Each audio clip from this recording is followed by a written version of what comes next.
Selamat siang, para pemirsa. Bertemu lagi dengan saya di Rumpi, Ruang Media Pemberi Inspirasi. Kembali lagi teman-teman, bersama saya Desni Saraswati. Dan hari ini kita akan membahas perbincangan yang sangat istimewa dan juga inspiratif berkaitan dengan penggunaan media sosial di kalangan masyarakat pada saat ini.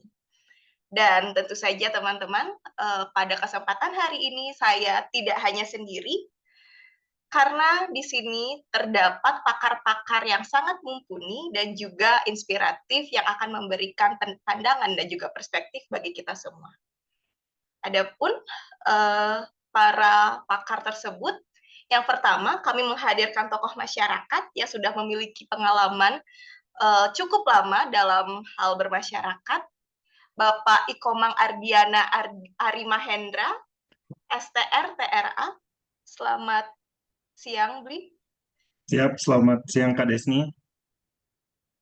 Terima kasih sudah hadir, Bli, pada kesempatan hari ini. Semoga sehat selalu ya, Bli. Siap, makasih Kak Desni.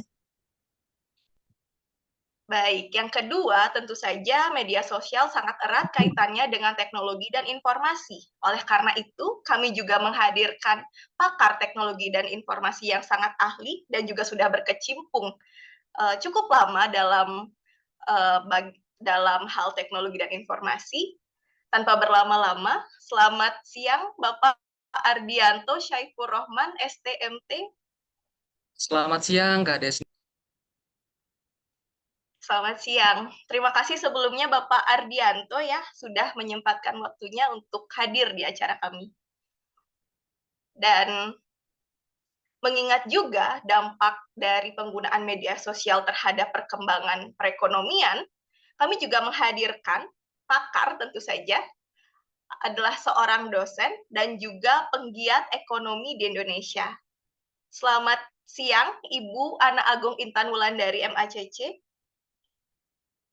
Halo, selamat siang, Desni. Selamat siang, Ibu. Terima kasih sudah hadir pada acara ini. Semoga nanti kita bisa sharing-sharing ya, Ibu, tentang implementasi terhadap perekonomian. Baik, ya. Dan yang terakhir, teman-teman, tidak afdol rasanya kalau kita membicarakan berbagai aspek tanpa memperhatikan aspek yang paling penting, yaitu kesehatan. Oleh karena itu, di sini kami juga menghadirkan seorang pakar di akademisi dan kesehatan, sehingga nantinya beliau tidak hanya membahas tentang kesehatan, namun juga dari perspektif akademisi. Dan tanpa berlama-lama, saya ingin menyapa beliau. Selamat siang juga, Bapak IKD Artawan MKep. Selamat siang Kak Desni. Bagaimana Selamat kabarnya siang, Kak? Bapak. Terima kasih sebelumnya Bapak sudah bersedia hadir di acara ini. Bagaimana kabarnya Bapak? Ya, sama-sama. Hari ini sangat luar biasa ya. Diberikan kesempatan untuk hadir di Rumpi ya, di ruang media pemberi inspirasi. Wah, keren sekali nih ya acaranya. Baik Bapak, terima kasih Bapak. Semoga nanti kita bisa elaborasi dan juga bahas isu-isu yang berkaitan dengan kesehatan juga nggak Pak, karena tentu saja kesehatan ini merupakan salah satu hal yang paling fundamental bagi diri manusia. Seperti itu. Baik, tanpa berlama-lama lagi, kita mulai pembahasan kita kepada narasumber pertama. Kepada Bapak Ikomang Ardiana Arimahendra, Bli Ari, di sini saya panggilnya ya. Menurut Bli Ari sendiri, bagaimana sih peran dan fungsi media sosial bagi masyarakat, Bli? Baik, terima kasih atas waktunya Kak Desni. Di sini saya mewakili masyarakat. Sesuai dengan pertanyaan tadi, bagaimana fungsi dan peran media sosial di lingkungan masyarakat.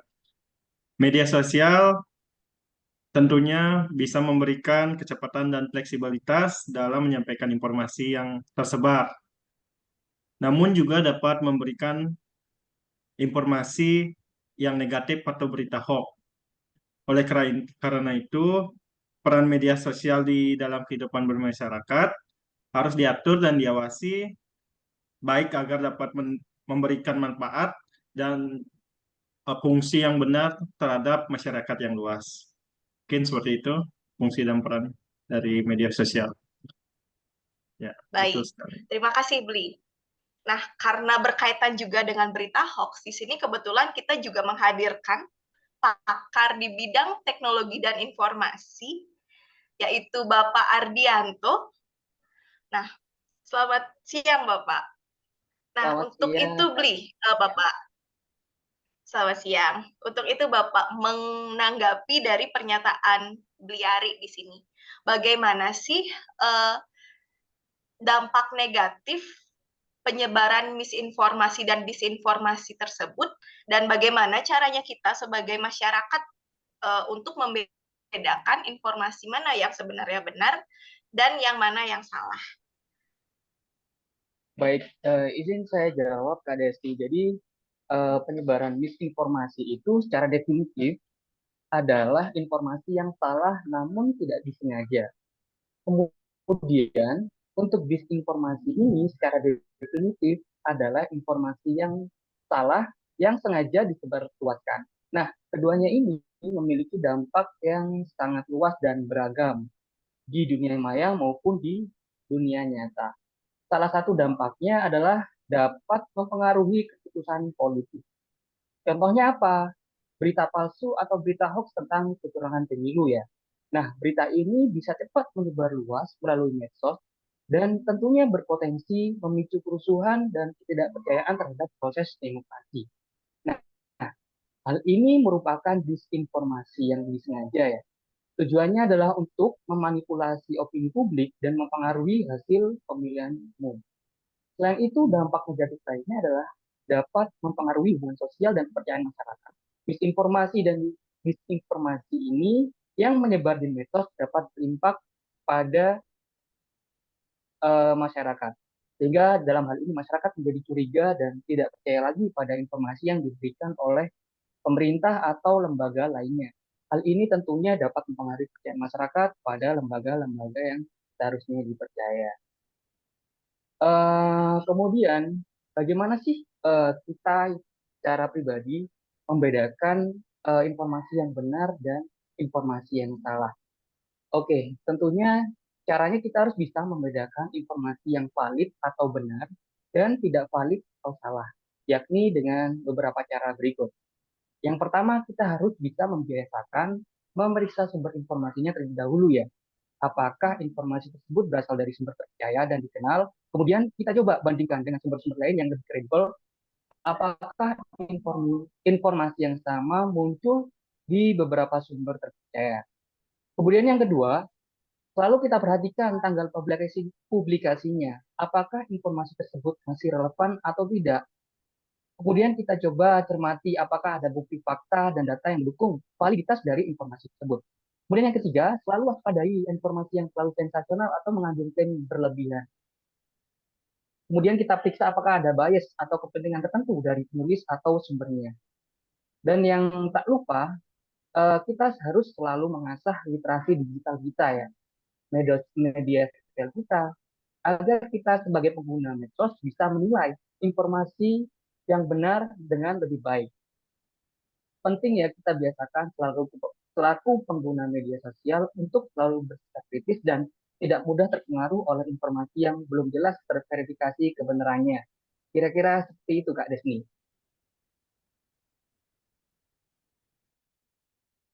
Baik, terima kasih Bapak Ardianto. Jadi memang kalau misalnya ada sebuah informasi yang hoax begitu ya, tentu saja akan menciptakan kesalahan dalam pengambilan keputusan. Baik, Bapak Ardianto, kita tahan dulu sebentar. Jadi tadi Bli Ari sendiri sempat menyinggung berkaitan dengan adanya potensi terganggunya kesehatan mental akibat penggunaan media sosial yang terlalu sering. Nah, untuk itu saya persilahkan Bapak KD Artawan MKEP, sekiranya bagaimana sih Pak bentuk dari kesehatan mental yang terganggu akibat penggunaan dari sosial media itu sendiri, Bapak? Ya, baik Kak Desni. Ya, menarik ya kalau kita ngobrolin atau diskusi masalah kesehatan mental ya Kak Arya. Nah, eh, kesehatan mental juga saat ini jadi trending ya. Khususnya di Bali itu kalau kita lihat angka depresi, kejadian bunuh diri cukup tinggi, bahkan nomor 1 di Bali ya. Nah, kesehatan mental ini perlu memang bagi khususnya generasi Z memahami apa sih itu kesehatan mental. Nah, dalam penggunaan media sosial tentu ada dampak psikologis, ya, baik itu yang bersifat positif maupun negatif terhadap kesehatan mental ya. Nah, kalau secara positif sebenarnya memberikan ruang ya, ruang mereka untuk terhubung dengan teman-temannya, terhubung dengan dunia luar, menjalin pertemanan seluas mungkin ya, baik itu keluarga, komunitas gitu ya. Nah, kemudian yang kedua juga bisa meningkatkan rasa percaya diri ya, atau bisa mengekspresikan diri di ruang media sosial, sehingga mereka bisa membranding diri. Kan banyak sekarang anak-anak muda itu sukses ya di media sosial dengan branding diri secara positif ya, mungkin sebagai atlet atau influencer, kemudian public figure. Nah, itu sebenarnya bagus untuk menyalurkan kreativitas atau potensi diri. Kemudian ketiga, anak muda juga ini kan masa belajar ya. Kalau di Bali itu ada namanya istilah Brahmacari ya. Nah, itu sebagai sumber akses informasi ya.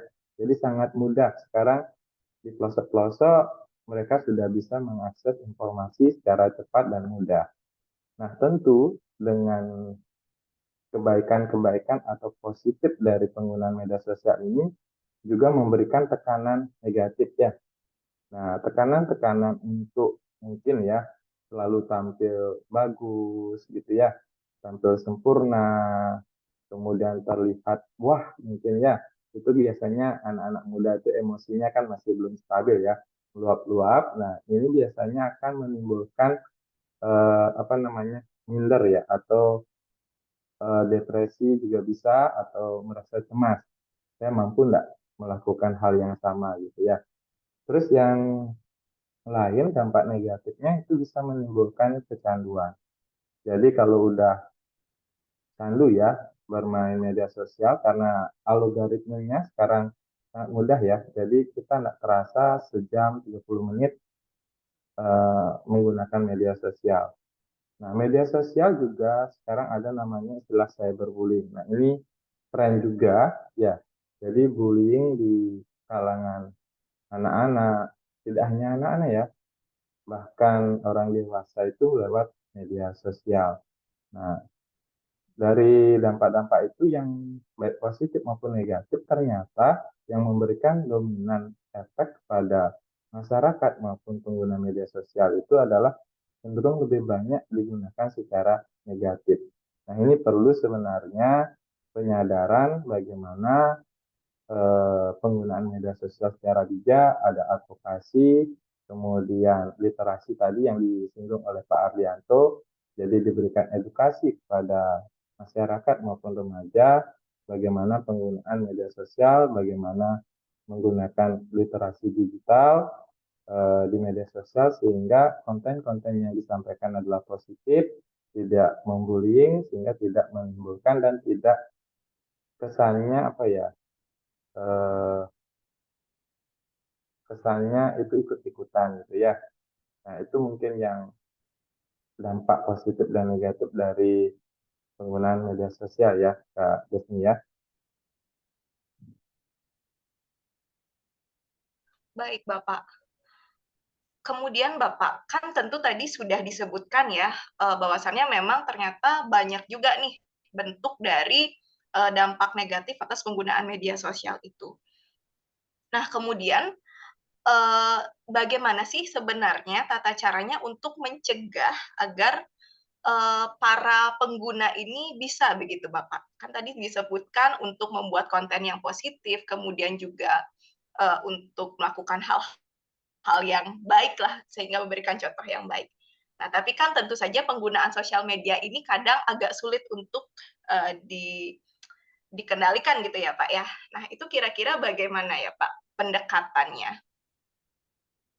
Ya, betul ya. Jadi dalam pencegahan ya, lebih mengurangi dampak negatif yang terjadi dalam penggunaan media sosial. Tadi seperti yang saya sudah sebutkan adalah bagaimana mungkin pemerintah ya bersama stakeholder mengembangkan pendidikan literasi digital. Ya, jadi kita akan mengajarkan masyarakat bagaimana menggunakan media sosial, baik itu memahami, kemudian menghargai privasi, kemudian mengenali informasi yang salah, sehingga tadi tidak terjadi penyebaran hoax ya, seperti yang disampaikan Pak Ardian tadi. Kemudian berinteraksi secara positif. Jadi memberikan dukungan secara positif, baik itu konten-konten, kemudian respon, tidak mencemooh mungkin ya. Nah, itu yang pertama. Kemudian yang kedua adalah membatasi waktu. Jadi juga untuk mencegah kecanduan itu ya Kak Desni ya. Jadi pembatasan waktu ini adalah bagaimana kita menggunakan media sosial secara praktis itu kita batasi ya. Jadi jangan terus-terusan menggunakan media sosial atau scroll-scroll baik itu TikTok, Instagram gitu ya. Jadi seharian mainnya media sosial aja gitu ya. Nah, ini untuk membatasi. Mungkin hanya berapa menit gitu ya, 30 menit atau 15 menit. Kemudian kalau mau posting atau mau jualan, kita kasih waktu. Jadi kita bisa manajemen waktu ya. Kemudian ini berkaitan dengan manajemen waktu juga nanti akan mampu menyeimbangkan kegiatan kita. Jadi kita tidak fokus hanya untuk bermedia sosial. Jadi kalau misalnya anak-anak muda gitu kan masih dia masa belajar ya. Masa belajar, jadi ada waktunya belajar, membuat tugas, bermain juga dengan teman-temannya secara langsung ya, tidak hanya lewat media sosial, kumpul atau gimana gitu. Nah, ini juga akan memberikan lebih banyak dampak positif dalam penggunaan media sosial ya. Jadi atau anak-anak muda masyarakat itu menyalurkan hobi bermain voli, kemudian sekarang juga lagi ini ya dikampanyekan untuk hidup sehat, jadi latihan fisik lebih banyak, misalnya jogging gitu ya, atau bermain olahraga kesukaan. Nah itu juga bisa menyumbangkan kegiatan. Nah tadi juga saya sudah sampaikan membuat atau membuat konten-konten yang lebih positif. Ya, jadi konten positif artinya yang nantinya tidak menjadi contoh perilaku atau habit yang dicontoh oleh orang lain. Ya, jadi misalnya berantem, kemudian bullying, itu kadang-kadang kan bullying juga tren ya. Jadi bullying teman itu divideokan, diviralkan, nah itu juga bisa dicontoh. Jadi itu dikurangi penggunaan-penggunaan konten-konten negatif. Nah, yang terakhir yang paling penting itu adalah membangun kesadaran diri dalam bermedia sosial. Jadi bijak bermedia sosial tadi ya.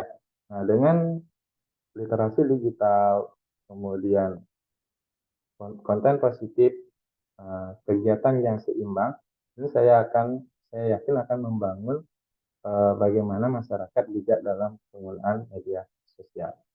Itu sih Kak Desni ya. Baik, terima kasih Pak Kadek ya atas penjabarannya. Jadi memang diperlukan sebuah kesadaran diri begitu bagi para pengguna media sosial ya agar tetap bijak itu dalam penggunaan media sosial. Baik para Bapak Ibu sekalian, kalau kita berbicara tentang media sosial rasanya tidak lengkap kalau misalnya kita tidak melihat juga dari perspektif ekonomi dan bisnisnya. Oleh karena itu, di sini saya ingin bertanya kepada Ibu Intan Wulandari, dari perspektif ekonomi dan bisnis Ibu, apa saja sih sebenarnya pengaruh dari sosial media ini dan bagaimana dampaknya khususnya dalam hal yang bersifat positif dan juga negatif bagi bisnis begitu dalam penggunaan media sosial. Oke, terima kasih atas pertanyaannya Kak Desni. Jadi dari perspektif saya, yaitu perspektif bisnis dan juga ekonomi, kita tentu saja mengetahui semua bahwa dari media sosial tersebut kita yang awalnya ingin berkomunikasi dengan teman ataupun saudara dan keluarga, itu fungsinya mulai bergeser ke arah kita melakukan berbelanja, entah itu berbelanja makanan, minuman, pakaian, dan lain-lain. Nah, itu menggambarkan suatu perubahan besar, di mana pada saat dulu kita ketahui itu, ketika kita ingin berbelanja, kita pasti datang ke suatu warung atau toko yang mana itu sifatnya itu offline. Nah, jika saat ini kita tidak lagi harus datang ke toko ataupun warung tersebut, walaupun memang sebenarnya toko ataupun warung itu tetap ada ya sampai sekarang teman-teman. Jadi tidak harus ke sana, bisa melalui HP ataupun gadget atau smartphone masing-masing, kita bisa langsung berbelanja, membeli apapun barang yang kita inginkan, seperti itu. Jadi, dampak dari sosial media ini sangat besar pengaruhnya terhadap kehidupan kita sehari-hari. Nah, untuk dampak tersebut, kita bisa lihat juga ada dampak positifnya dan juga dampak negatifnya. Kalau dampak positifnya tersebut tentunya dapat meningkatkan jiwa wirausaha bagi masyarakat Indonesia. Tentunya generasi muda ataupun generasi milenial, Gen Z, dan lain-lain yang lebih fasih menggunakan gadget ataupun lebih fasih dalam bermain sosial media. Nah, tidak hanya generasi muda, generasi yang lebih sebelumnya tersebut ataupun yang lebih senior tersebut juga saat ini sudah mulai belajar menggunakan sosial media sehingga tidak mau kalah nih dengan generasi muda. Kemudian selain meningkatkan jiwa wirausaha, yang mana banyak masyarakat Indonesia mulai bisa menjadi pedagang ataupun mulai berani untuk berjualan mulai di sosial medianya seperti melalui WhatsApp ataupun Instagram ataupun mungkin sekarang yang lebih hype yaitu berjualan melalui TikTok ya teman-teman ya. Kemudian yang kedua yaitu mampu menekan biaya promosi dan biaya sewa toko tentunya. Nah, biasanya kalau saat dulu kita ketahui, ketika kita ingin berjualan, tentunya ada biaya-biaya yang harus kita keluarkan, yang mana total dari biaya tersebut cenderung lebih besar jika dibandingkan dengan total biaya ketika kita ingin berjualan pada saat sekarang ini. Contohnya, yaitu ada yang pertama biaya sewa toko.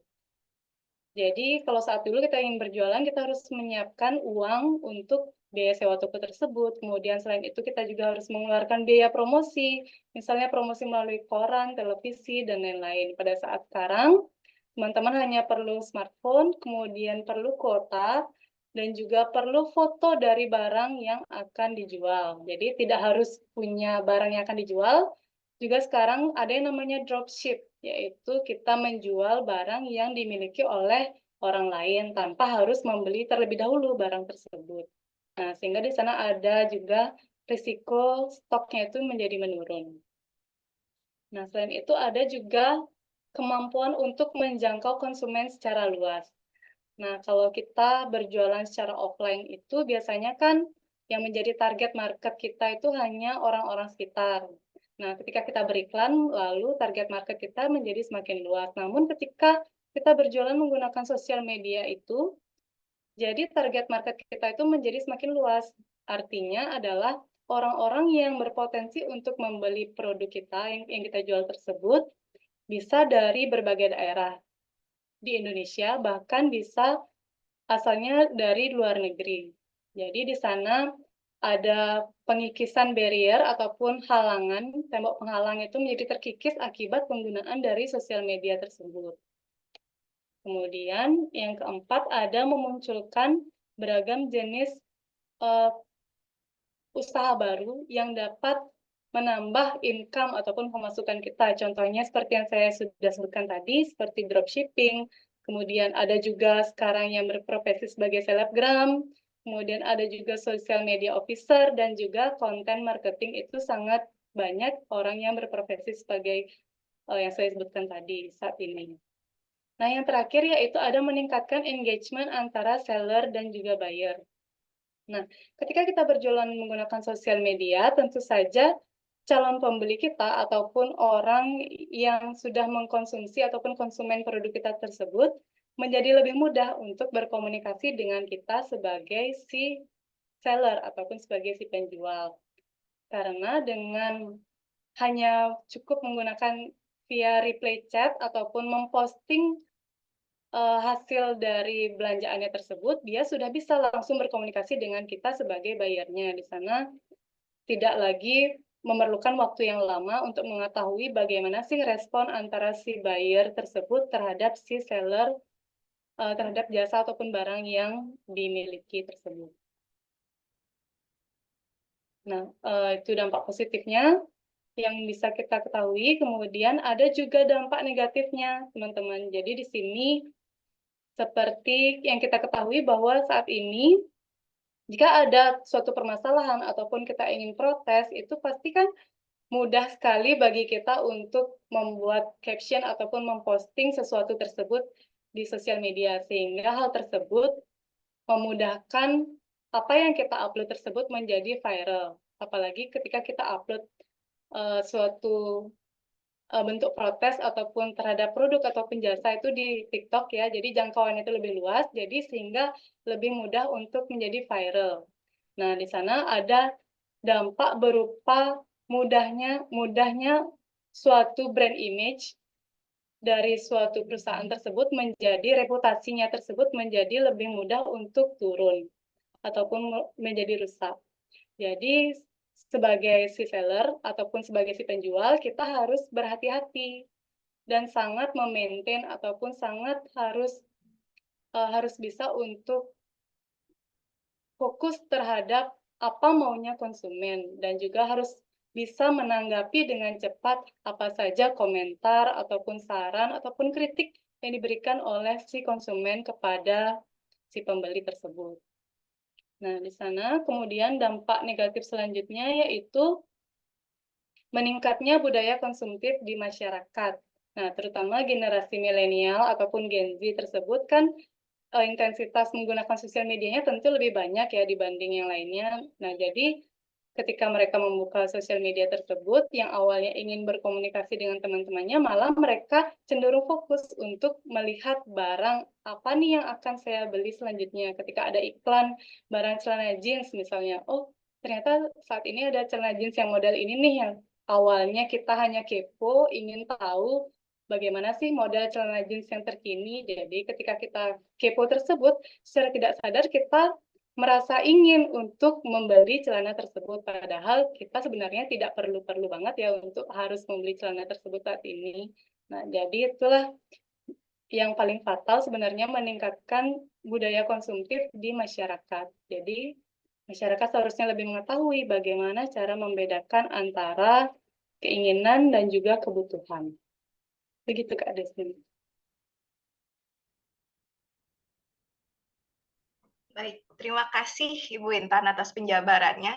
Jadi kalau misalnya bisa disimpulkan atau diambil poin ininya ya Ibu, berarti sebenarnya penggunaan media sosial ini sangat membantu dalam hal perekonomian ya, dalam ranah ekonomi dan bisnis khususnya untuk UMKM sendiri juga ya Bu ya. Iya, benar sekali Ibu.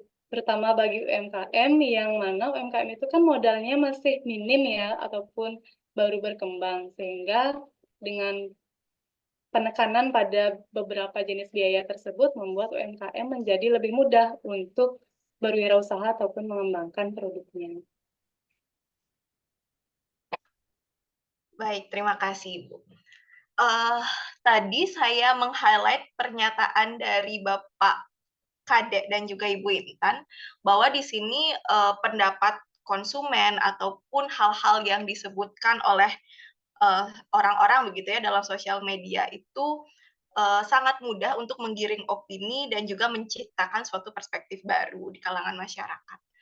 Nah, untuk itu mungkin saya ingin mengonfirmasi kepada Bapak Ardianto berkaitan dengan adanya potensi misinformasi tersebut, Bapak. Karena kan dengan adanya pendapat seseorang, belum tentu ternyata pendapat tersebut sesuai dengan kebenarannya. Nah, di sini bagaimana sebenarnya peran individu agar dapat memerangi misinformasi itu sendiri, Bapak? Baik, Kak Desni, izin saya berikan penjelasan. Jadi peran individu di sini dalam memerangi misinformasi itu sangatlah penting ya. Nah, ada beberapa cara yang bisa kita lakukan dalam proses memerangi misinformasi yang sangat masif di media sosial kita. Nah, yang pertama bisa kita lakukan, selalu periksa kebenaran informasi sebelum kita uh, membagikannya ya. Kemudian kita kan sering tuh dapat forward informasi di grup keluarga itu ya, dari entah dari om kita atau dari rekan-rekan kerja kita, itu kita tidak boleh langsung percaya pada informasi yang viral itu. Nah, tentunya kita harus cek dulu validitas dari sumber-sumber yang kredibel. Kemudian kita harus mempertimbangkan motif dibalik penyebaran informasi tersebut. Khawatirnya terdapat kepentingan-kepentingan yang tidak sejalan dengan kepentingan kita. Kemudian kita juga bisa menggunakan fitur pelaporan di media sosial yang kita gunakan. Intinya dalam hal ini kita bisa menunjukkan kebiasaan berbagi informasi yang bertanggung jawab. Kemudian kita juga harus mendukung upaya melawan misinformasi ini dengan cara mendukung program literasi digital, berpartisipasi dalam diskusi publik tentang misinformasi. Saya kira dengan melakukan hal-hal ini, setiap individu bakal bisa berkontribusi dalam menciptakan lingkungan informasi yang lebih sehat dan lebih percaya. Kira-kira seperti itu, Kak Desni. Baik, terima kasih Bapak Ardianto atas penjabarannya. Jadi memang sangat luas sekali ya, karena adanya literasi digital yang kurang itu akan berdampak bagi keseluruhan masyarakat juga ya, Bapak. Betul sekali. Baik, terima kasih Bapak. Mungkin di sini sebagai konfirmasi juga, kan tadi disebutkan bahwasannya memang literasi digital itu sering kali menciptakan sebuah persepsi yang menggiring opini begitu. Nah, untuk itu saya ingin menanyakan kepada Bli Ari di sini selaku tokoh masyarakat yang sering kali berkecimpung dengan masyarakat, Bli, bagaimana sebenarnya peran masyarakat tersebut dalam hal literasi digital ini, Bli? Apakah pernah ada sebuah fenomena begitu yang timbul akibat kurangnya literasi digital bagi masyarakat? Siap, Kak Desni. Kalau di masyarakat umumnya pasti kurang kurang sekali akan literasi bermedia sosial. Banyak sekali contoh-contoh kurangnya literasi media sosial dalam masyarakat. Seperti yang tadi saya sampaikan, banyaknya berita hoax, banyaknya penipuan yang terjadi di masyarakat itu termasuk kurangnya literasi dalam bermedia sosial khususnya bagi masyarakat. Apabila masyarakat mendapat literasi yang bagus, banyak mendapat referensi dari teknologi atau referensi dari sumber-sumber yang terpercaya, pasti pasti bisa mengurangi terjadinya berita hoax atau bisa menyaring lebih lebih gimana ya saya bilangnya, lebih bisa menyaring semua informasi yang didapat sehingga tidak membuat kejenuhan atau kecemasan di dalam masyarakat itu sendiri. Mungkin itu Kak Desni. Baik, terima kasih Bli Ari. Jadi memang di sini diperlukan sebuah upaya begitu ya untuk memberikan edukasi berkaitan dengan literasi digital bagi masyarakat. Siap, benar sekali Kak Desni. Baik, terima kasih. Mungkin untuk pernyataan Bli Ari ini akan lebih baik kalau misalnya saya tanyakan kepada akademisi kesehatan kita ya, Bapak IKD Artawan. Sebenarnya apakah terdapat upaya khusus begitu, Bapak, yang bisa dilakukan oleh pemerintah dalam hal edukasi dalam literasi digital itu sendiri? Khususnya mungkin bagi Gen Z ya, yang selama ini mungkin terkenal mereka itu adalah memiliki sifat keras kepala, kemudian juga sulit untuk menerima masukan mungkin dari pihak-pihak lain. Begitu, Bapak. Ya, ya, menarik sekali ya terkait dengan literasi digital ini ya Kak Desni ya. Jadi betul pentingnya peran akademisi, kemudian peran pemerintah sebagai pemegang kebijakan atau pembuat kebijakan ya, itu juga harus bersinergi, berkolaborasi dalam mendukung upaya penggunaan media sosial secara bijak ya.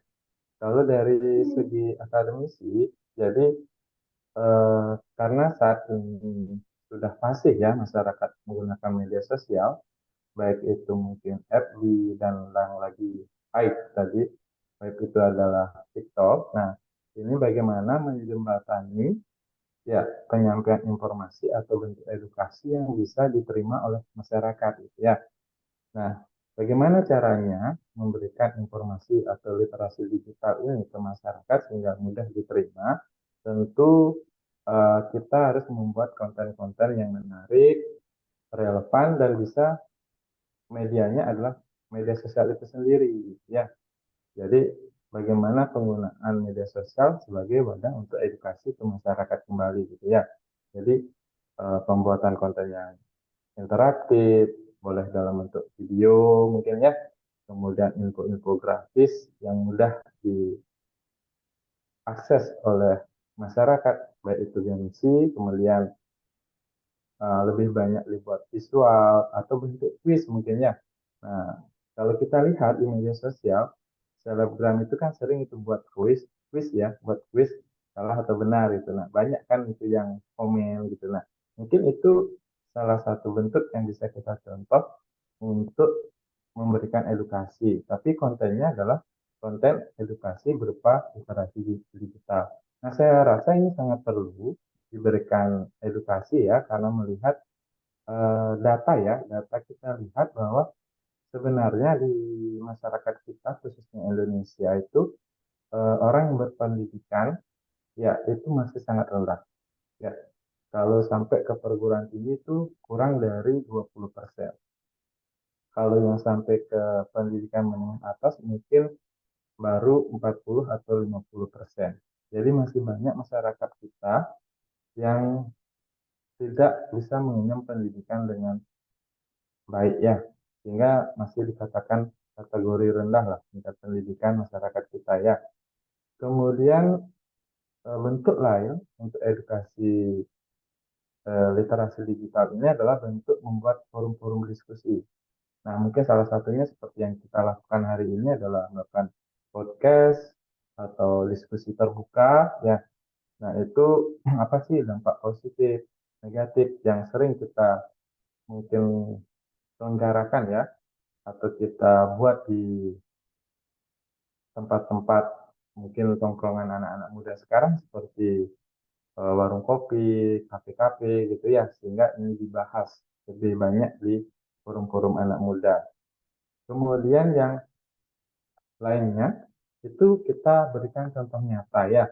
Jadi mungkin dari pemimpin, pemegang kebijakan publik, kemudian influencer itu mulai membuat konten-konten yang positif, sehingga yang dicontoh itu yang positif ya. Jadi pembuatan kontennya yang positif. Nah, di awal itu kan konten media sosialnya itu kan influencer itu lebih banyak prank ya.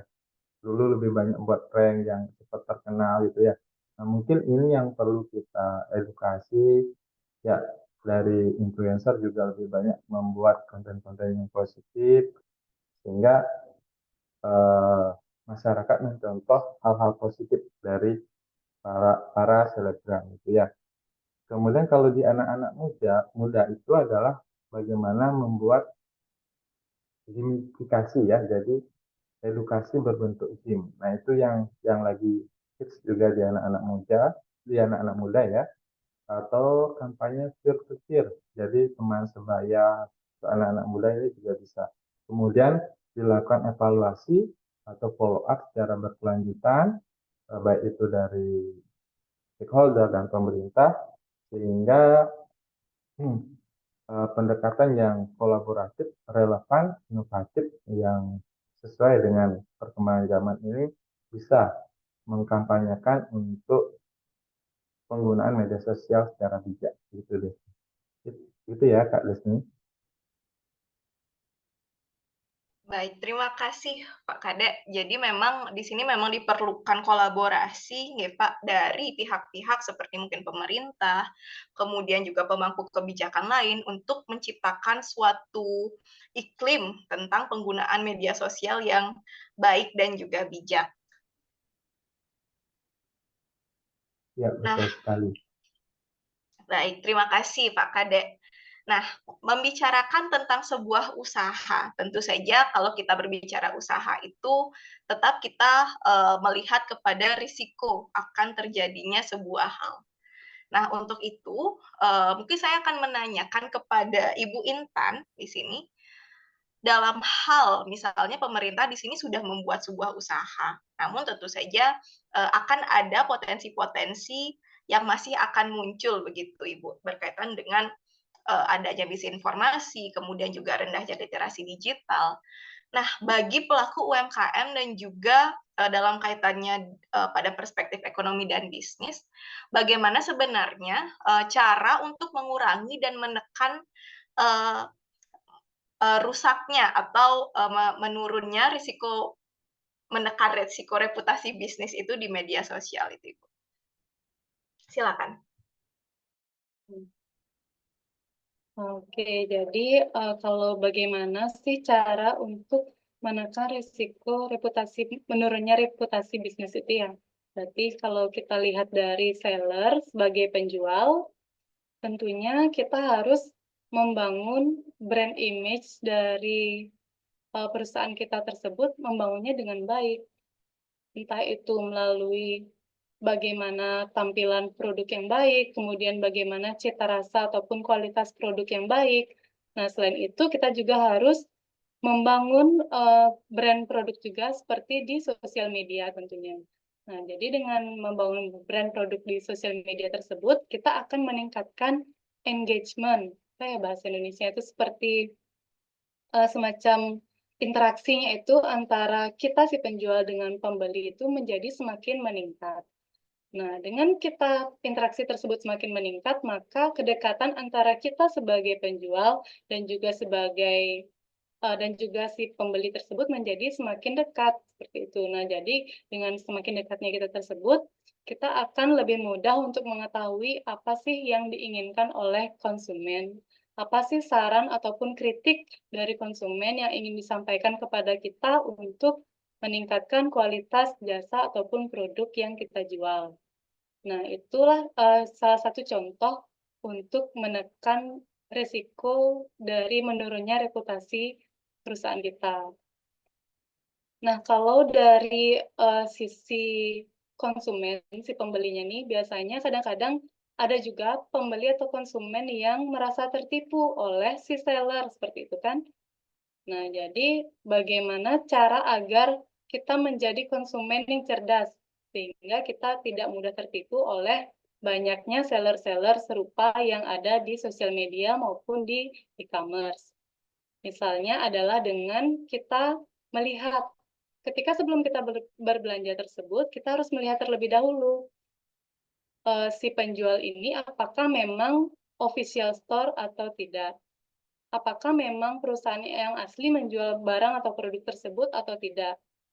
Sehingga kemungkinan ketika kita membeli produk tersebut, kemungkinan kita mendapat produk yang palsu itu menjadi sedikit semakin berkurang.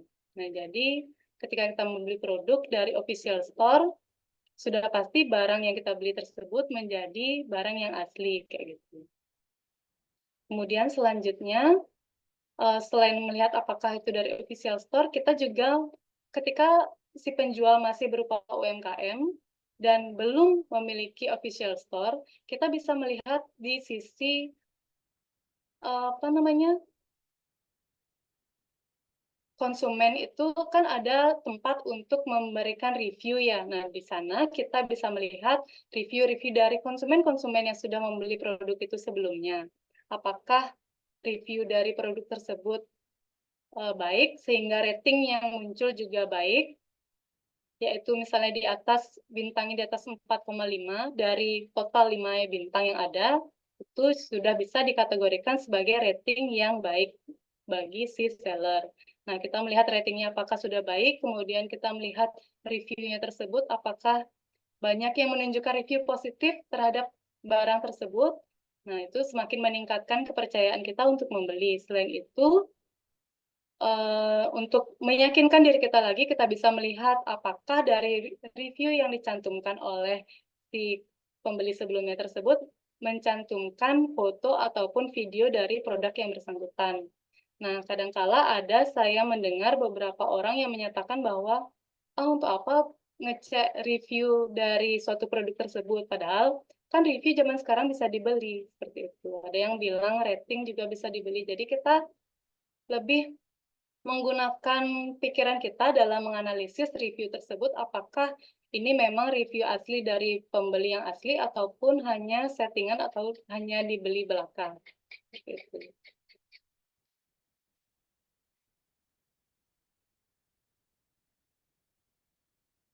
Halo Ibu Desni.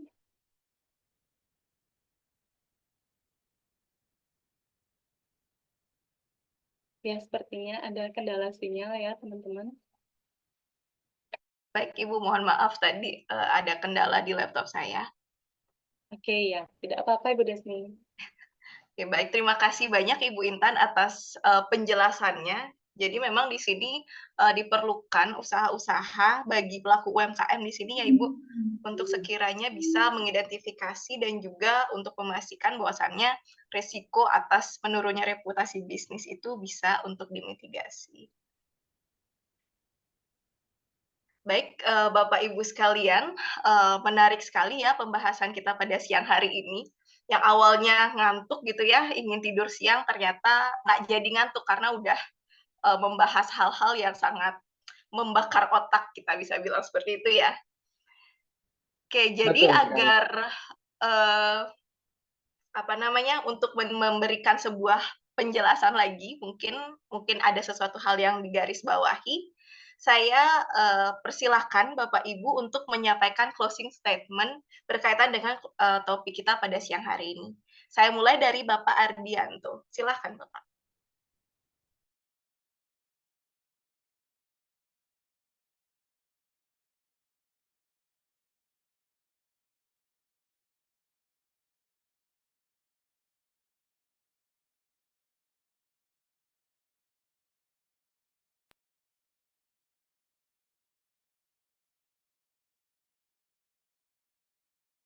Ardianto, Oh, baik, siap. Izin saya terkendala dengan sinyal. Bentar. Oke, eh, untuk closing statement dari saya, dalam era digital ini, kita harus sadar ya, bahwa informasi yang kita terima itu tidak selalu akurat. Oleh karenanya, kita harus cerdas. Cerdas dalam hal apa? Dalam menggunakan media sosial dan memproses informasi yang kita terima. Berikut beberapa kesimpulan terkait yang bisa saya simpulkan dalam bermedsos di era digital. Kita harus menyadari bahwa informasi yang kita terima tidak semua dan harus melakukan verifikasi fakta sebelum membagikannya. Kita juga harus terlibat dalam diskusi dan debat tentang isu-isu yang sedang hangat dibicarakan. Namun, harus dilakukan dengan cara yang konstruktif dan tidak menyebarluaskan informasi yang tidak. Kira-kira seperti itu, Desi. Di sini masuk waktu asar, jadi suaranya agak kurang jelas. Baik, Bapak Ardianto, terima kasih banyak Bapak. Kemudian saya persilahkan kepada Bli Ari, silakan Bli untuk menyampaikan closing statement. Baik, terima kasih Kak Desni. Mungkin closing statement dari saya. Mungkin apa yang dibilangkan tadi sama Bang Ardianto itu betul sekali. Kita sebagai masyarakat juga harus bijak dalam menggunakan sosial. Apapun berita yang kita dapat, kita harus saring. Kita harus memfilter semua informasi yang kita dapat agar bisa lebih bermanfaat bagi masyarakat luas. Dan satu pesan saya untuk masyarakat, harus benar-benar pinter, apalagi dalam bermedia sosial, agar semua yang kita lakukan dalam bermedia sosial, seperti saya bilang tadi, bisa bermanfaat untuk kita semua. Mungkin itu saja statement dari saya. Saya ucapkan banyak terima kasih. Terima kasih, Bli Ari. Silahkan Bapak Kade Artawan.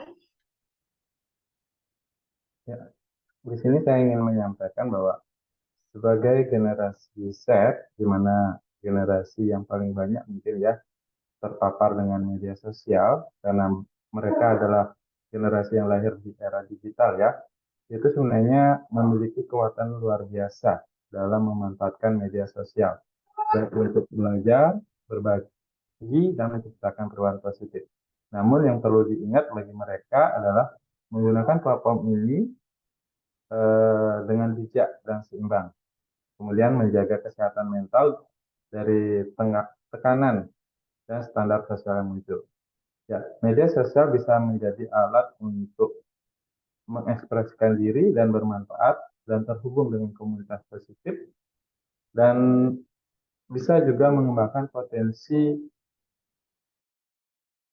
sebagai pengguna media sosial. Jadilah cerdas, kritis, dan tetap ingat bahwa nilai diri kita itu tidak diukur dari jumlah likes dan follower, tetapi dari value yang ada di dalam diri kita sebenarnya. Sekian ya. Terima kasih banyak Bapak Kade. Saya persilahkan untuk narasumber kita yang terakhir, Ibu Intan. Silakan Ibu. Baik, terima kasih kesempatannya. Jadi, kalau dari saya mengenai aspek ekonomi dan bisnisnya, di sini para generasi Z ataupun generasi milenial sangat diuntungkan ya dengan perkembangan teknologi pada bidang sosial media ini yang semakin canggih setiap tahunnya.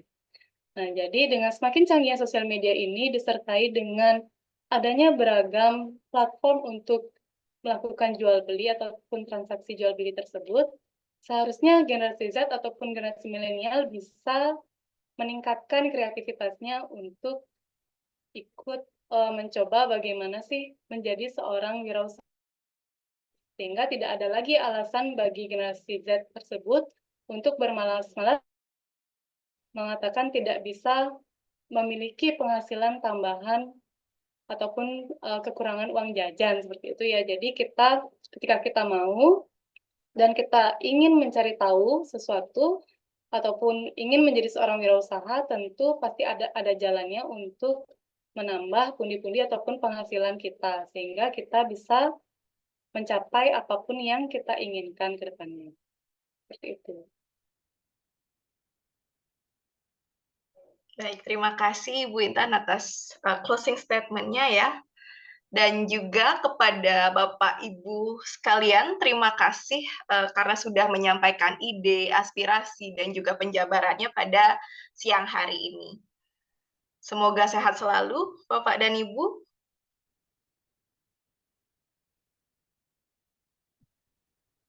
Ya, semoga sehat selalu juga Ibu Desni dan Ya, terima Bapak yang kasih. lain. Terima kasih, Terima Bu kasih Desni. atas kesempatannya. Terima Sehat selalu. kasih. Sehat selalu Bapak Ibu. Dan untuk teman-teman, sekian ya atas kajian atas penggunaan sosial media yang kita bahas pada siang hari ini. Semoga dapat memberikan manfaat dan juga membuka wawasan baru bagi teman-teman sekalian agar dapat bijak dalam menggunakan sosial media. Saya Desni Saraswati Sudirga, saya pamit undur diri dan sampai jumpa kita di Rumpi episode berikutnya. Terima kasih. Terima kasih.